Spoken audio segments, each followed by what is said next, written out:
Namaste. You're listening to the Savannah Podcast. Join us on an exploration of Eastern spirituality, yoga philosophy, and conscious living for the new age. This podcast is a production of SavannahSpirit.com, where you can find a large selection of Om and yoga clothing, spiritual jewelry, and unique fair trade gifts from the Far East. Now here's your host, Ashton Szabo. Greetings, everyone. Welcome to the Savannah Podcast, where we explore Eastern spirituality, yoga philosophy, and conscious living. I'm your host, Ashton Szabo, and today we're going to dive into the story of Utanka, a story that takes us on a journey that both explores the realms of the self as well as shedding some light on the practice of Kundalini Yoga. Now, in Kundalini Yoga, it is said that our primordial energy lies in the form of a snake wrapped 3.5 times around a lingam at the base of our spine. And the lingam is the symbol of the masculine, and the serpent is the feminine. But that goddess, that energy of Kundalini, is said to be asleep, to be dormant, waiting to be awoken. So once upon a time, in an ancient kingdom in India, there lived a great teacher known as Veda. Utanka was the principal student of Veda, and one day, Veda had to travel far off to participate in a special sacrifice. So he instructed Utanka to take care of his house while he was away. "I'll be gone for quite some time, Utanka. I'd ask you to take care of all the needs of the household. If my wife needs something done, I expect you to do it." "Of course, master," he replies. But it just so happened that while Veda was gone, his wife began her menstrual period. And the ladies of the house came to Utanka and said, "Hey, you're supposed to do the duties of the master of the house. The signs are all there. The time has come. This is an important, fruitful, and potent time. You must do the appropriate duty of the master of the house." Basically, they're telling Utanka that he needs to sleep with Veda's wife. Now, Veda did tell Utanka to take care of the needs of the house and do whatever his wife needs. So in one respect, this kind of falls under that heading. So taking at face value, Utanka was given permission to sleep with Veda's wife. But Utanka recognizes that to do so would be improper. Right? He discerns, he uses his intellect. He realizes that, yes, he was told to take care of the needs of the house and of Veda's wife, but surely Veda didn't mean this. So Utanka, of course, doesn't sleep with Veda's wife.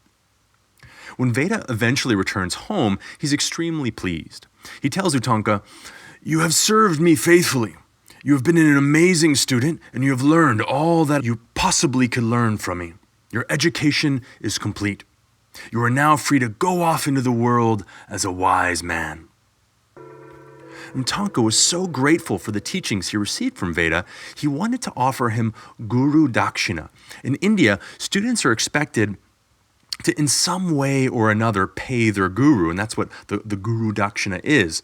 Perhaps it's not with money, but with something that shows and honors the energetic exchange between teacher and student.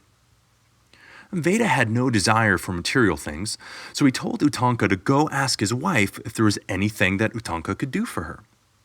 So Utanka did as he was instructed, and Veda's wife asked Utanka to go to the king's palace, to find the queen of the realm and ask her for her earrings, and to bring them back within 4 days. Let's pause briefly to look at some of the mythic explanations as to what's happening here. If we look at this in the terms of the hero's journey, Utanka, he has his first mentor, he's faced a big trial, and he's succeeded.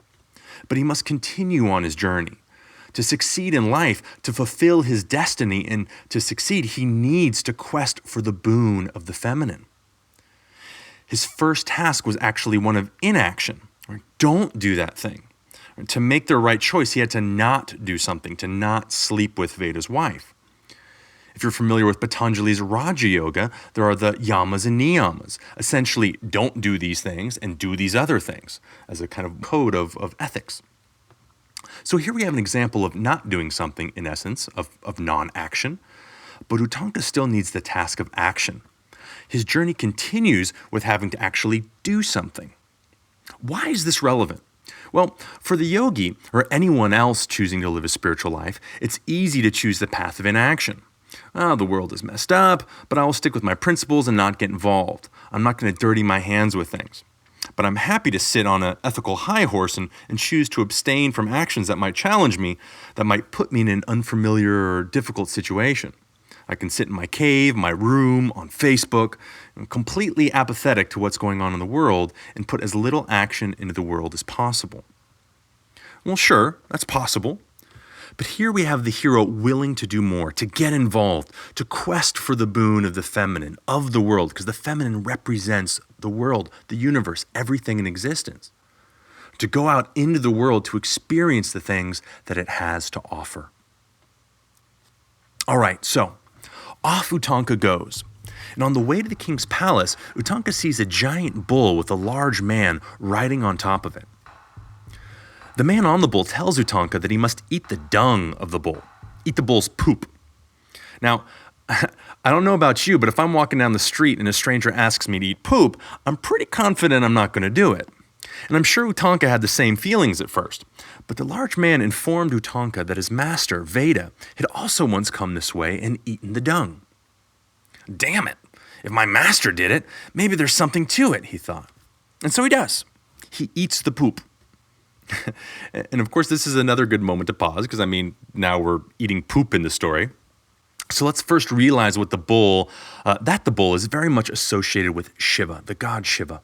And Shiva represents radical transformation.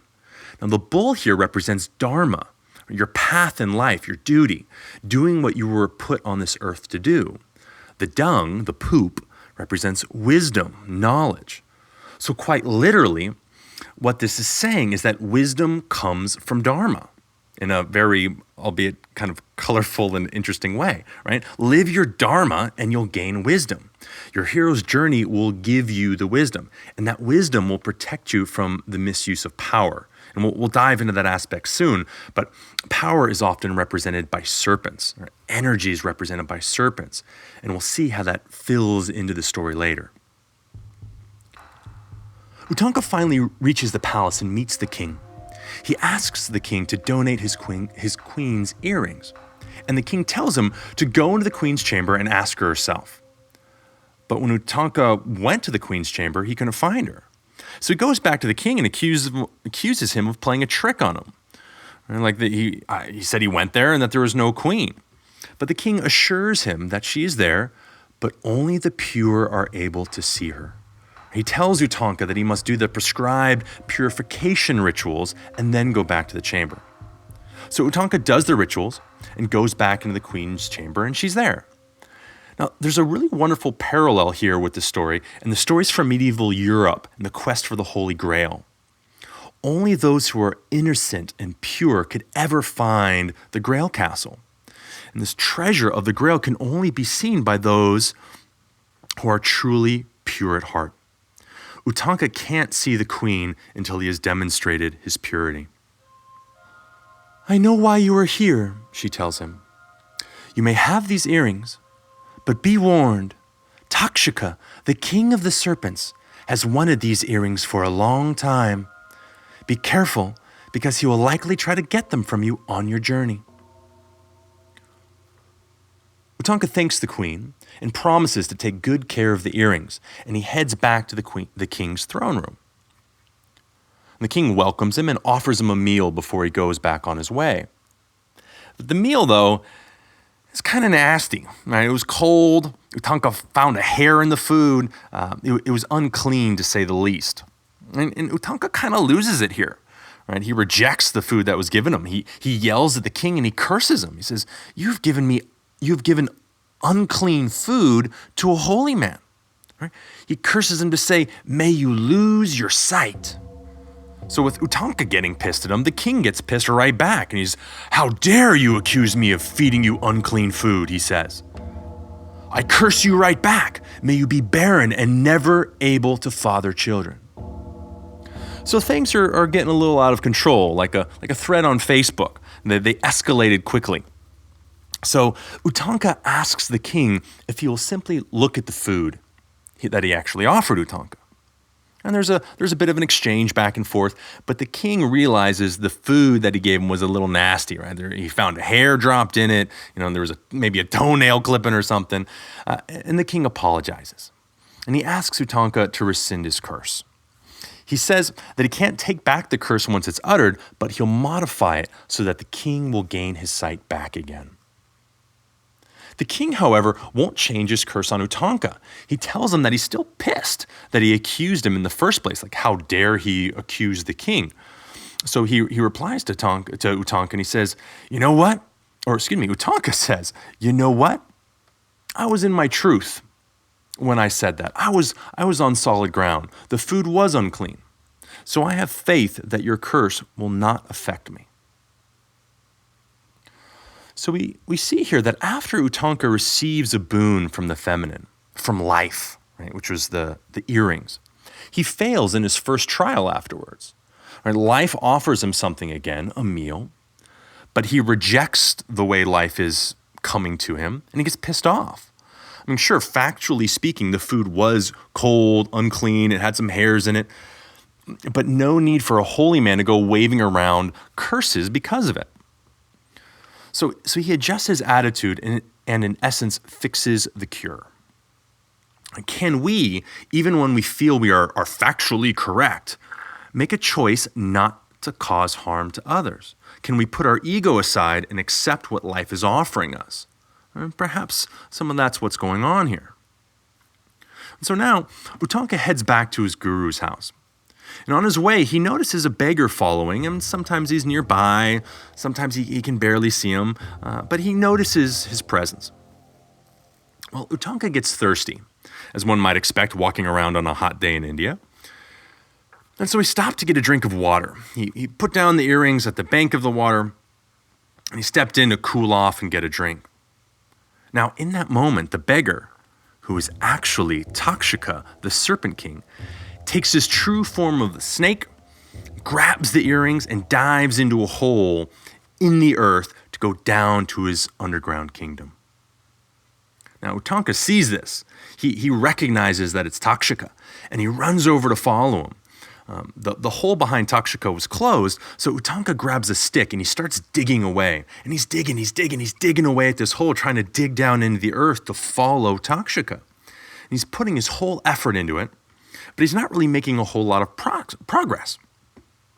So the god Indra, witnessing this scene, decides to add the power of his Vajra, his thunderbolt, to Utanka's stick. And he's able to create a hole that will take him down to the underworld. Okay, so water, the underworld, these all tend to be clear symbols of moving into the realm of the subconscious. Utanka kind of failed his first test after receiving the boon of the feminine. And now he has to go to the source to understand why. He has to go deep inside his subconscious to find the truth that lies within him. And when he puts his whole effort into it, Indra here represents essentially he tends to represent the governing forces of our mind, our body, our senses, the way things are operating. Right? So when we commit to something, we put our full effort into it, we get supported by this greater force, this cohesive, synergistic force that amplifies our focus and intensity and helps us to attain our goal. Now, as Utanka is making his way further into the underworld, he comes across a few scenes. He sees two women weaving black and white thread in a loom. He sees 6 boys turning a wheel with 12 spokes. And he eventually comes to a man in black riding an enormous horse. Now, for Utanka, seeing these things, it is said that he realized that he was now in the world of magic. So he begins to recite a powerful mantra. And hearing the mantra, the man on the horse asks Utanka what he wants.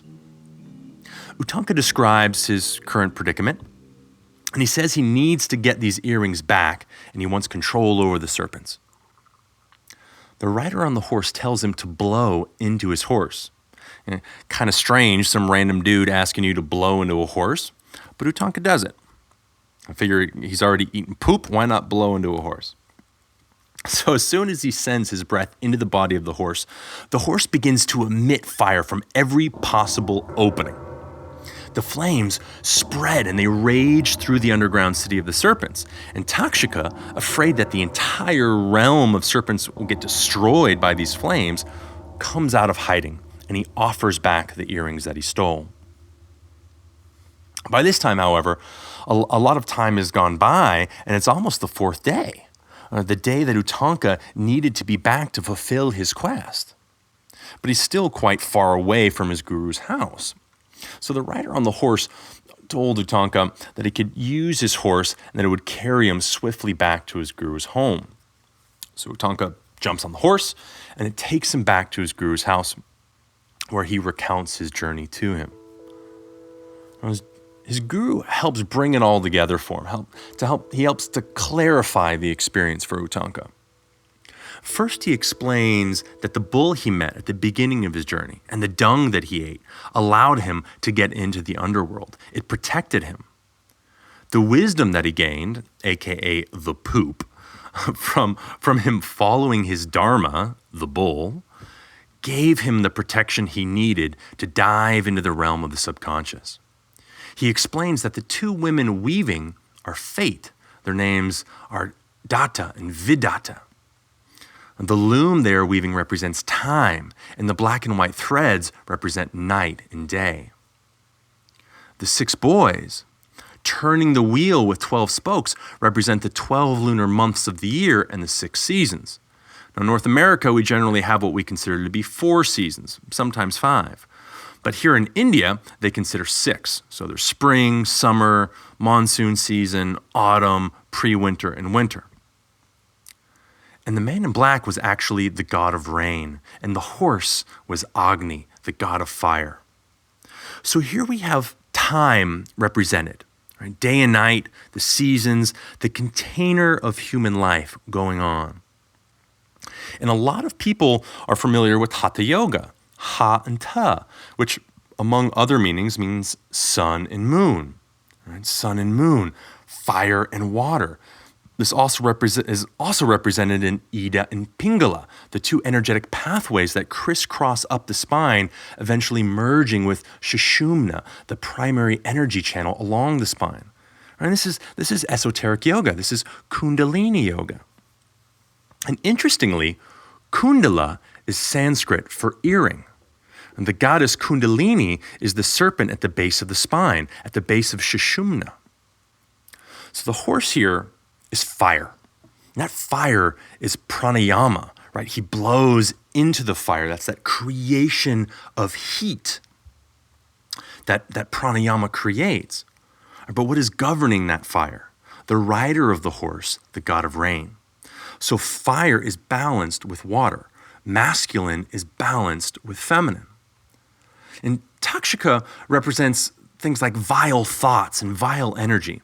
And it's often these vile thoughts, these destructive thoughts, that steal away the gift of the world, the gift of the feminine.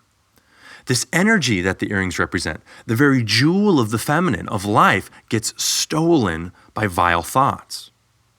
Or you won't be able to enjoy the experience of life if you're constantly consumed by vile thinking, feeding all of your negative thoughts. So what can we do? Well, we have to dive into ourselves. Or we can utilize practices of pranayama. Or Utanka uses the breath. He utilizes the energy of fire and water, hot and cold, to draw these serpents out. Now, these serpents are our inner power, our energy. But most importantly, he draws out Takshika, the vile thoughts, the vile energies, and gets his life force back, the gift of the energy of life, his kundala. And all of this, of course, is happening in the realm of the subconscious. If we are not conscious, not awake, then fate plays itself out in this realm, kind of underneath our waking mind. Energy, aka the snakes, are at play underneath the surface. And fire stimulates those snakes to come out of hiding. It kicks up the energy, all kinds of energy.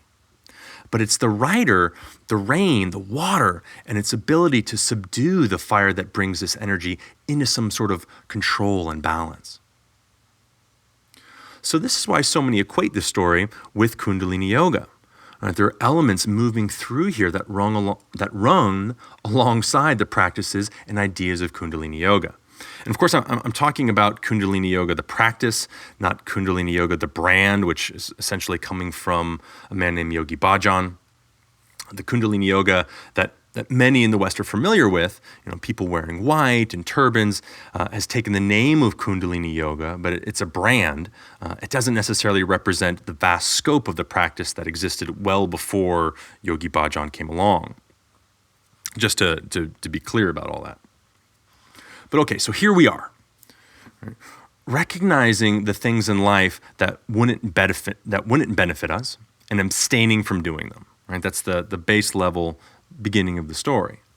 Right? We see the necessity of following your dharma, your path in life, and not just sitting around on your butt waiting for life to come to you.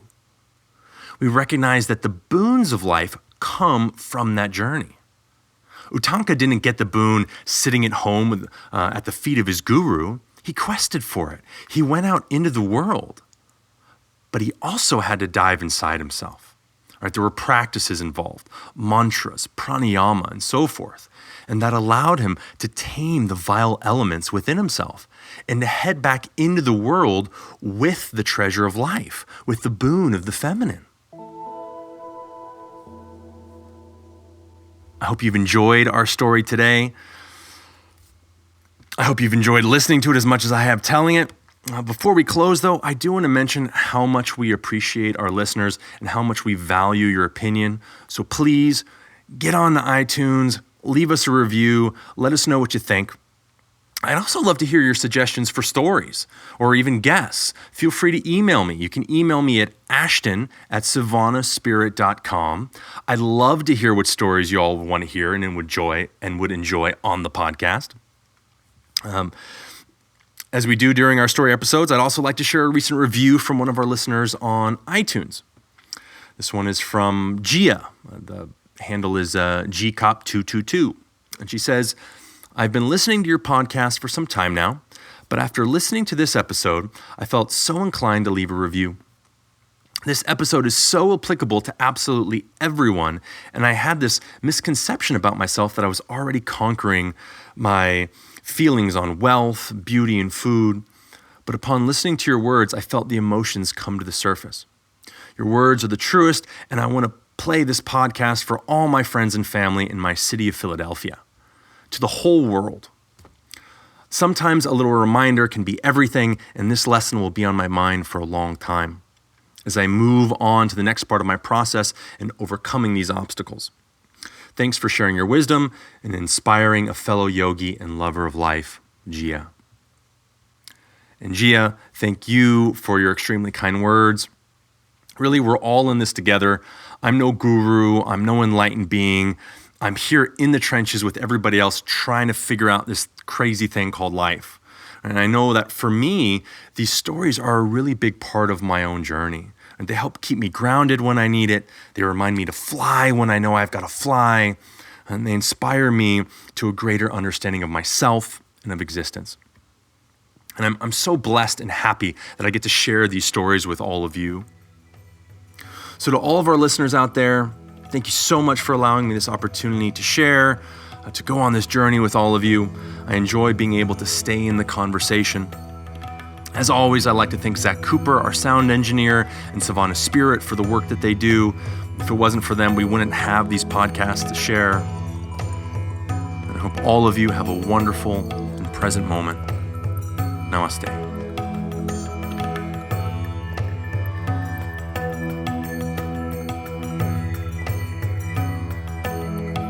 You've been listening to the Savannah Podcast. To find out more about Savannah, go to savannahspirit.com or follow Savannah on Facebook at facebook.com/Savannah Spirit. For daily inspiration, check out our blog at savannaeast.com. Be sure to join us next week for a new episode, and thank you for listening to the Savannah Podcast.